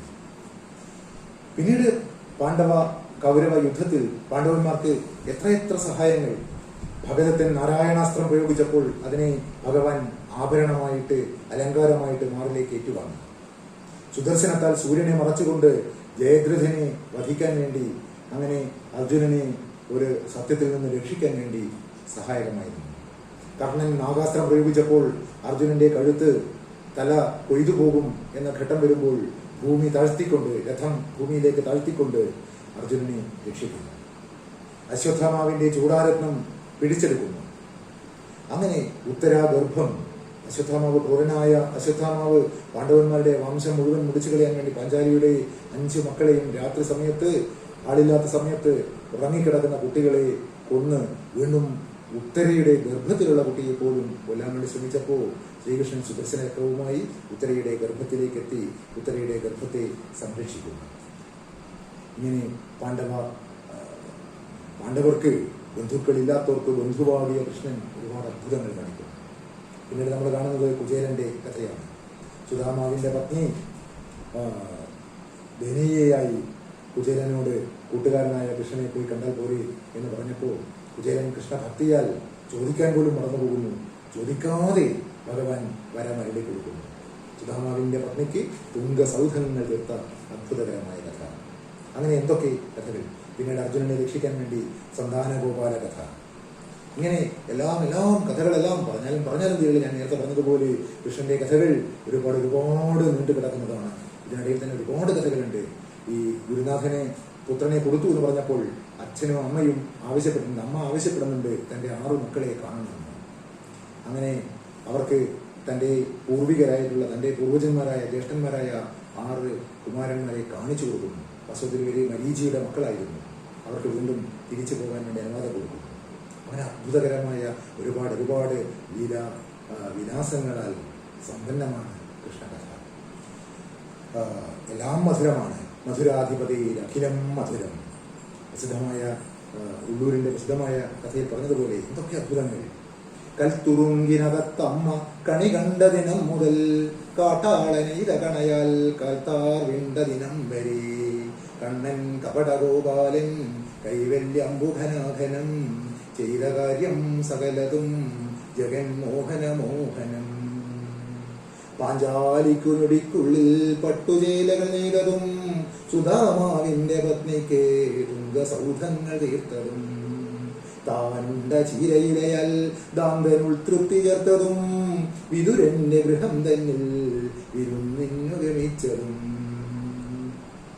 ആയുധം കയ്യിലെന്താതെ അടർക്കളമണഞ്ഞതും ചമ്മട്ടി പൂണ്ടു തങ്കത്തേർ ചങ്ങാതിക്കു തെളിച്ചതും അത്തേർത്തടത്തിൽ നിന്നും കൊണ്ടതിമഞ്ജുള രീതിയിൽ അഖിലോപനിഷത്സാരം അന്നരന്നരുൾ ചെയ്തതും ആരാരെ മാറിടത്തിങ്കലർമാതമരുന്നവൻ അങ്ങേ കുഞ്ഞോമന പൈതൽ ആര്യാവർത്തവസുന്ധരി. ഈ ഭൂമിദേവിയുടെ തിരുമകനായ ശ്രീകൃഷ്ണൻ കാണിച്ച അത്ഭുത ലീലകളാണ് ഇതെല്ലാം. ഈ കഥകൾ പറയാൻ അവസരം ഒരുക്കിത്തന്ന ഈ കടമേരി പാലേരി ശ്രീകൃഷ്ണ ക്ഷേത്ര ഭാരവാഹികളോടും മറ്റ് സജ്ജനങ്ങളോടും എല്ലാം നന്ദി അറിയിച്ചുകൊണ്ട് ഞാൻ നിർത്തട്ടെ. ഭഗവാൻ നമ്മളെല്ലാവരെയും രക്ഷിക്കട്ടെ. കായേന വാചാ മനസേന്ദ്രിയേർവാ ബുദ്ധ്യാത്മനാ വാ പ്രകൃതി സ്വഭാവാ കരോമി യദ്യത് സകലം പരസ്മൈ നാരായണായേതി സമർപ്പയാമി. ഓം നമോ ഭഗവതേ വാസുദേവായ. ഓം നമോ ഭഗവതേ വാസുദേവായ. ഓം നമോ ഭഗവതേ വാസുദേവായ. ഓം നമോ